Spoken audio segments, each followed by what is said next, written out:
بسم اللہ الرحمن الرحیم۔ جب آپ صلی اللہ علیہ وسلم کی عمر 40 سال تک پہنچی تو حسب معمول آپ ایک روز غار حرا میں تشریف فرما تھے کہ ایک فرشتہ غار کے اندر آیا اور آپ کو سلام کیا اور پھر کہا اقرأ، پڑھیے۔ آپ صلی اللہ علیہ وسلم نے فرمایا ما انا بقاری، کہ میں نہیں پڑھ سکتا۔ اس پر فرشتے نے مجھے پکڑ کر اتنی شدت سے دبایا کہ میری مشقت کی کوئی انتہا نہ رہی اور اس کے بعد چھوڑ دیا، اور پھر اس نے کہا اقرأ، میں نے پھر وہی جواب دیا ما انا بقاری۔ فرشتے نے پھر تیسری بار مجھے پکڑا اور اسی شدت کے ساتھ دبایا اور کہا کہ یہ پڑھو۔ ترجمہ: آپ اپنے پروردگار کے نام کی مدد سے پڑھیں جو خالق ہے تمام کائنات کا، خصوصاً انسان کا کہ جس کو خون کے لوتھڑے سے پیدا کیا۔ آپ پڑھیے کہ آپ کا رب بہت ہی کریم ہے، جس نے قلم سے علم سکھایا اور انسان کو وہ چیزیں بتلائی جن کو وہ نہیں جانتا تھا۔ اس کے بعد آپ صلی اللہ علیہ وسلم گھر تشریف لائے اور بدن پر لرزہ اور کپکپی تھی۔ آتے ہی حضرت خدیجہ رضی اللہ تعالی عنہا سے فرمایا کہ مجھ کو کچھ اڑاؤ۔ جب کچھ دیر کے بعد وہ گھبراہٹ اور پریشانی دور ہوئی تو تمام واقعہ حضرت خدیجہ رضی اللہ تعالی عنہا سے بیان کیا اور یہ کہا کہ مجھ کو اندیشہ ہوا کہ میری جان ہی نہ نکل جائے، چونکہ وہی اور فرشتے کے انوار و تجلیات کا حضور اکرم صلی اللہ علیہ وسلم کی بشریت پر دفعتاً نزول ہوا۔ اس لیے وہی کی عظمت اور جلال سے آپ کو یہ خیال ہوا کہ اگر وہی کی یہی شدت رہی تو عجب نہیں کہ میری بشریت وہی کے اس ثقل اور بوجھ کو نہ برداشت کر سکے یا بار نبوت سے مغلوب ہو کر فنا ہو جائے۔ چنانچہ یہ بات اس آیت کی طرف اشارہ ہے کہ ترجمہ: اے محمد، ہم تم پر ایک ثقیل اور گراں کلام نازل کریں گے۔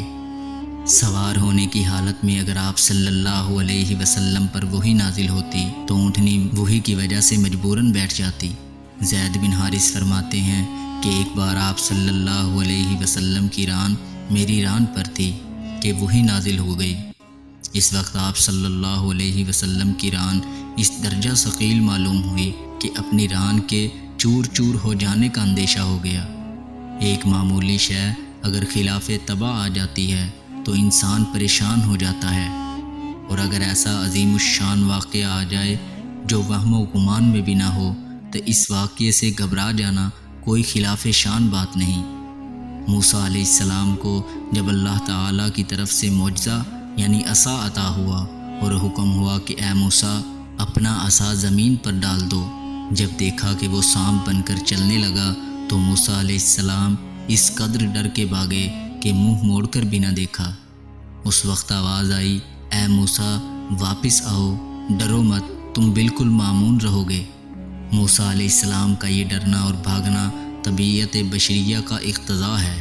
حضرت خدیجہ رضی اللہ تعالی عنہا نے فرمایا آپ صلی اللہ علیہ وسلم کو بشارت ہو، آپ ہرگز نہ ڈریے، خدا کی قسم آپ کو اللہ کبھی رسوا نہیں کرے گا۔ آپ صلی اللہ علیہ وسلم تو صلہ رحمی کرتے ہیں، آپ صلی اللہ علیہ وسلم کی صلہ رحمی بالکل محقق ہے۔ ہمیشہ آپ صلی اللہ علیہ وسلم سچ بولتے ہیں، لوگوں کے بوجھ اٹھاتے ہیں یعنی دوسروں کے قرضے اپنے سر رکھتے ہیں اور ناداروں کی خبر گیری فرماتے ہیں، امین ہیں، لوگوں کی امانتیں ادا کرتے ہیں، مہمانوں کی ضیافت کا حق ادا کرتے ہیں، حق والے امور میں آپ ہمیشہ امین و مددگار رہتے ہیں۔ آپ صلی اللہ علیہ وسلم کبھی کسی فاحشہ کے پاس نہیں گئے۔ حضرت خدیجہ نے آپ صلی اللہ علیہ وسلم کو تسلی دی اور یہ کہا کہ قسم ہے اس ذات پاک کی جس کے قبضہ میں خدیجہ کی جان ہے، میں قوی امید رکھتی ہوں کہ آپ اس امت کے نبی ہوں گے۔ اس کے بعد حضرت خدیجہ رضی اللہ تعالی عنہا تنہا اپنے چچا زاد بھائی ورقہ بن نوفل کے پاس گئیں، جو تورات اور انجیل کے بہت بڑے عالم تھے اور زمانہ جاہلیت میں بت پرستی سے بیزار ہو کر نصرانی بن گئے تھے اور اس وقت بہت بوڑھے اور نابینے ہو چکے تھے۔ حضرت خدیجہ نے ورقہ بن نوفل سے سارا واقعہ بیان کیا۔ ورقہ نے جب آپ کا کلام سنا تو سنتے ہی حق کا یقین آ گیا کہ جو کچھ آپ فرماتے ہیں وہ بالکل حق ہے، اور ورقہ نے اس حق کا اعتراف کیا اور اس کو تسلیم کیا۔ ورقہ نے آپ کا حال سن کر یہ کہا کہ یہ وہی ناموس فرشتہ ہے جو موسیٰ علیہ السلام پر اترتا تھا۔ کاش میں تمہارے زمانے پیغمبری میں قوی اور توانا ہوتا، جبکہ تمہاری قوم تم کو تمہارے وطن سے نکالے گی، یا کم از کم زندہ ہی ہوتا۔ آپ صلی اللہ علیہ وسلم نے بہت تعجب سے فرمایا، کیا وہ مجھے نکالیں گے؟ ورقہ نے کہا، ایک تم ہی پر موقوف نہیں، جو شخص بھی پیغمبر ہو کر اللہ کا کلام اور اس کا پیام لے کر آیا، لوگ اس کے دشمن ہوئے۔ اگر میں نے آپ کا وہ زمانہ پایا تو میں نہایت زور سے آپ کی مدد کروں گا۔ لیکن کچھ دنوں کے بعد ہی ورقہ کا انتقال ہو گیا۔